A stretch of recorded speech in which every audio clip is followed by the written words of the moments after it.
But Johnson reportedly had extended affairs with at least 2 women back home in Texas.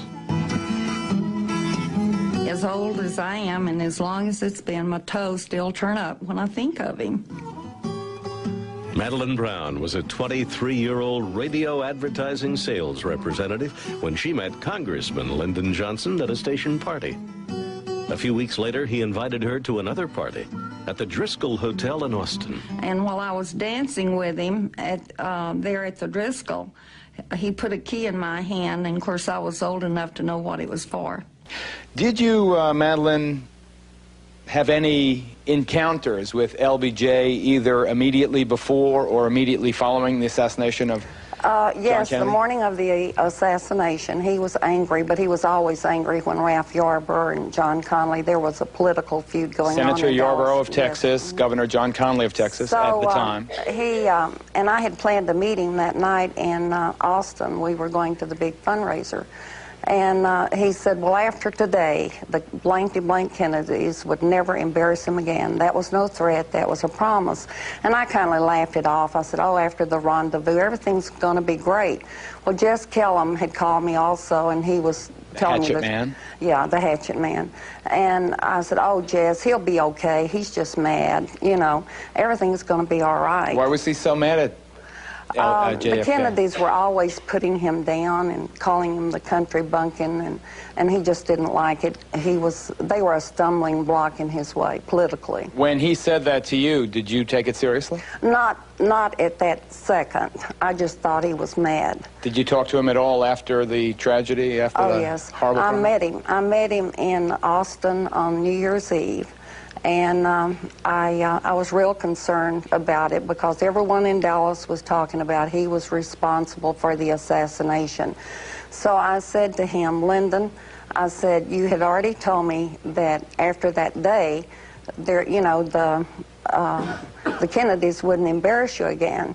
And then Jack Ruby had come out openly and said that Lyndon Johnson was the cause of it. The world will never know the true facts of what occurred, my motives. The people that had so much to gain and had such an ulterior motive for putting me in the position I'm in will never let the true facts come above board to the world. Now, these people are in very high positions, Jack? Yes. Jack, what do you think about the hearing? I want to correct what I stated before. He was vice president. Remember I said he was vice president? Yes, I did when I mentioned about Adlai Stevens. If he was vice president, there would never have been an assassination of our beloved President Kennedy. Would you explain that, Jack? Well, the answer is the man in office now. So I said, I've got to be, in my mind, I've got to put things to rest. And he had a temper fit. He blew up and just screamed and hollered, and then he calmed down, and he turned around, and he said, at that time, it was the oil people I knew and the CIA. Wait, are you saying that Lyndon Johnson, was he now President of the United States? Yes. Said to you personally? Yes. You swear this? Swear. That the oil people and the CIA were involved in the murder of John Kennedy? Yes. LBJ said that to you? Yes.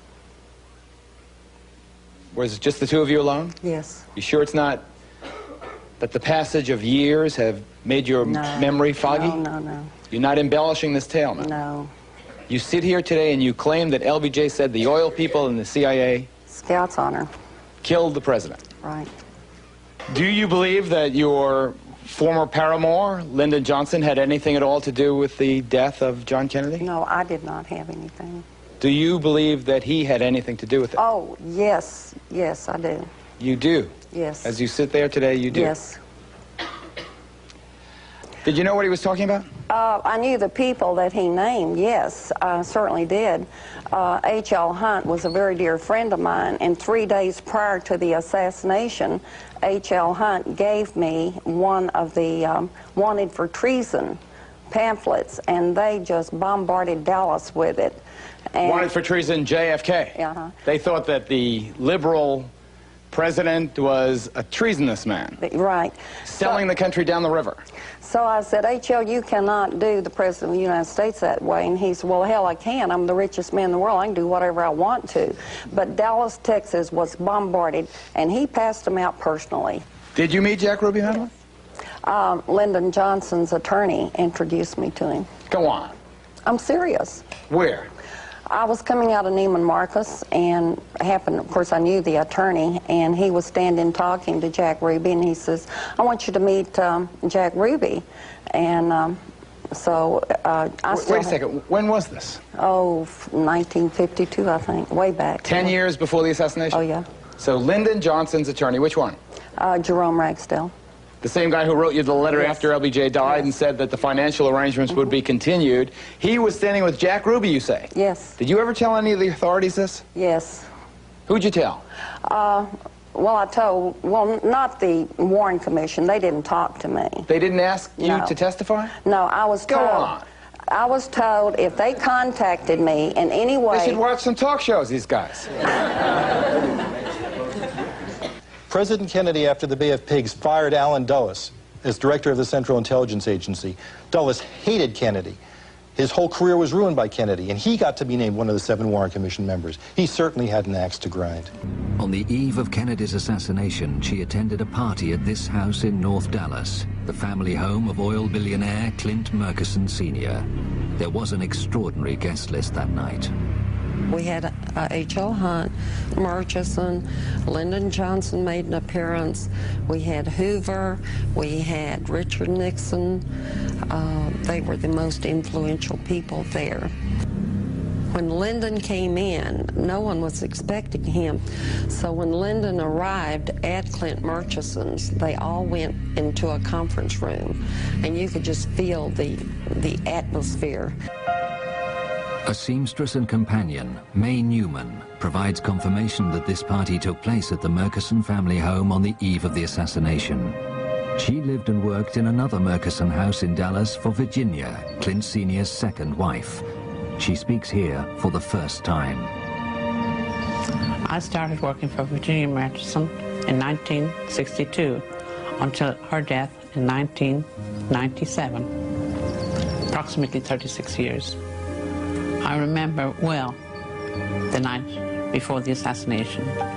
I worked with a man called Jewel Pfeiffer, black man, which was Virginia Murchison's chauffeur.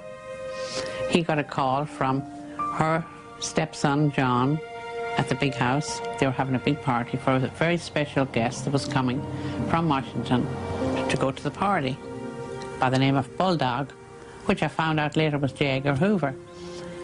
And he said he was very excited about doing this, going on this trip out to the airport to take this special guest to a very special party, big party. And I asked him when he came back if he got a good tip, and he said no, and he was very, very upset. He had to go back that night to take J. Edgar Hoover to the airport to go back to Washington. And he still didn't get a tip.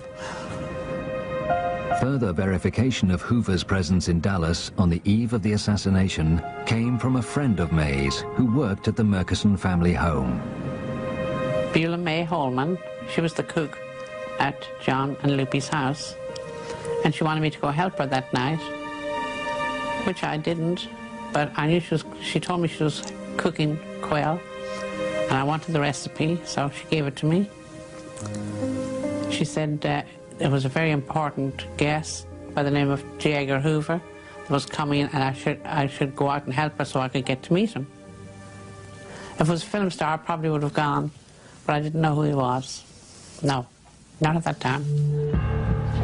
Early the next morning, only a few hours before the assassination, Madeleine received a phone call from Johnson, who was back in Fort Worth with Kennedy. Lyndon called me from the Texas hotel, and he was still irate. I said, Lyndon, about last night, and he went to cursing. He used foul language all the time. And he said, those Kennedys, he repeated, they will never embarrass me again. That's no threat, that's a promise. And I'd like the entire world to know how I personally feel is the fact Lyndon Johnson knew about the assassination and was a part of it.